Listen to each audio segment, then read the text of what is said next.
Mumbai Pune expressway ये देश का पहला एक्सेस कंट्रोल एक्सप्रेसवे है जो ओपन हुआ था अप्रैल 2002 में। इस एक्सप्रेसवे के बनने से मुंबई और पुणे के बीच की यात्रा और भी फास्ट हो गई है। इस 94 किलोमीटर लंबे एक्सप्रेसवे पर खंडाला लोनावला का हिल सेक्शन भी आता है, जिसे क्रॉस करते हुए कई वाहन बंद पड़ जाते हैं और कई वाहनों का यहाँ पर एक्सीडेंट भी हुआ है। इसलिए अब इस खंडाला लोनावला माउंटेन पास को बाईपास करके एक नए रोड का निर्माण किया जा रहा है, जो इस माउंटेन पास को अवॉइड करेगा ही साथ ही मुंबई से पुणे के फासले को 6 किलोमीटर से और समय को 30 मिनट से कम कर देगा। और उसी रोड का नाम है Mumbai Pune expressway missing link project.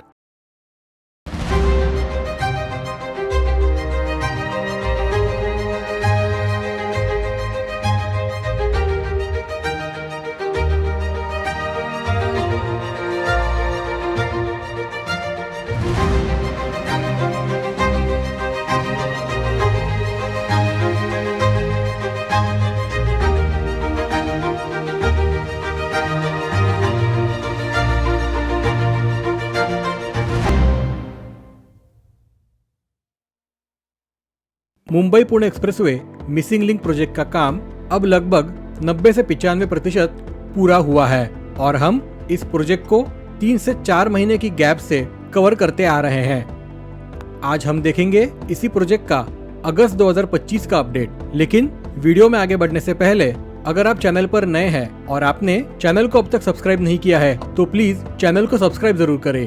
आपके सब्सक्राइब करने से हमारी काफी मदद होती है। मिसिंग लिंक प्रोजेक्ट ये 13.3 किलोमीटर लंबा प्रोजेक्ट है जो मुंबई पुणे एक्सप्रेसवे के खंडाला लोनावला माउंटेन पास को बाईपास कर देगा। इस प्रोजेक्ट में 2 वायाडक्ट और 2 टनल शामिल है। पहला टनल 1.75 किलोमीटर लंबा है और दूसरा टनल 8.9 किलोमीटर लंबा है, जो बन जाता है महाराष्ट्र का सबसे लंबा टनल। इस प्रोजेक्ट के 2 वायाडक्ट्स 790 मीटर्स और 650 मीटर्स लंबे हैं, जिसमें दूसरा वायाडक्ट एक केबल स्टे ब्रिज है। इस प्रोजेक्ट के दोनों टनल्स को बना रहे हैं नवयुगा इंजीनियरिंग और दोनों वायडक्ट्स को बना रहे हैं एफकॉन्स इंफ्रास्ट्रक्चर्स।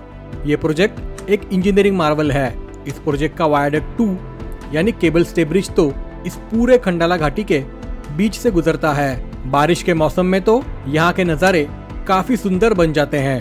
अब देखते हैं इसी प्रोजेक्ट का अगस्त 2025 का अपडेट।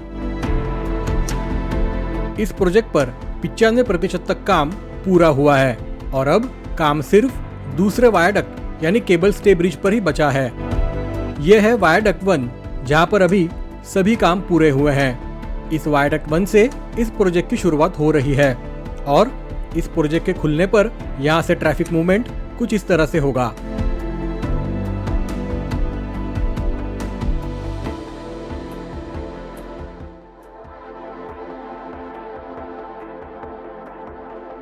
यह है टनल नंबर 1, जो है 1.7 किलोमीटर लंबा।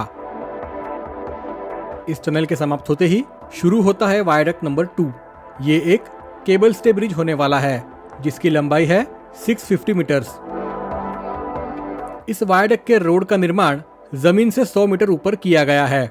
इस वायडक्ट का बीच वाला स्पैन 305 मीटर लंबा है और उसी के दोनों साइड के एक स्पैन मिलाकर केबल स्टे रहने वाले हैं और बाकी बचे हुए स्पैन नॉर्मल स्लैब के होंगे। जैसे मैंने वीडियो में पहले कहा, अब काम सिर्फ इसी वायडक्ट पर चल रहा है, जहां पर अब केबलिंग का काम शुरू हुआ है।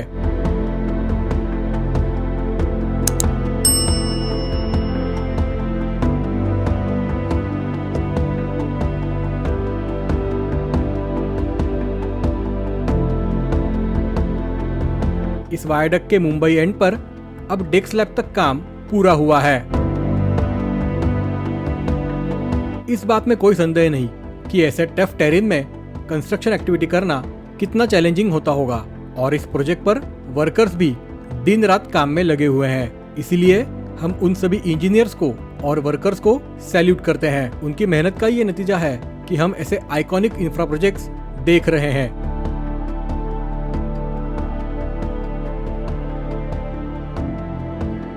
अब वीडियो में आगे बढ़ते हैं। इस वायडक्ट के पुणे साइड में अब गर्डर लॉन्चिंग चल रहा है।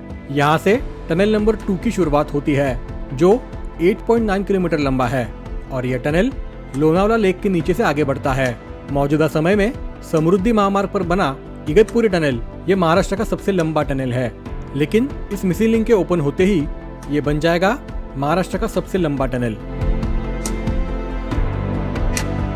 इस टनल के दूसरे छोर पर यह टनल ओपन होता है लोनावला के बाद कुसगांव में।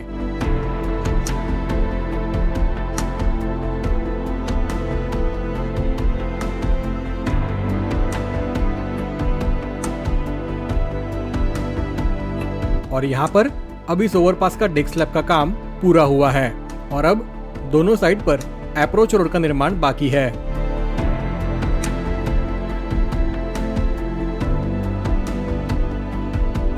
और इस तरह से यहाँ पर कुसगांव में ये मिसिंग लिंक प्रोजेक्ट समाप्त होता है। इस प्रोजेक्ट के ओपन होने पर यहाँ से ट्रैफिक मूवमेंट कुछ इस तरह से होगा।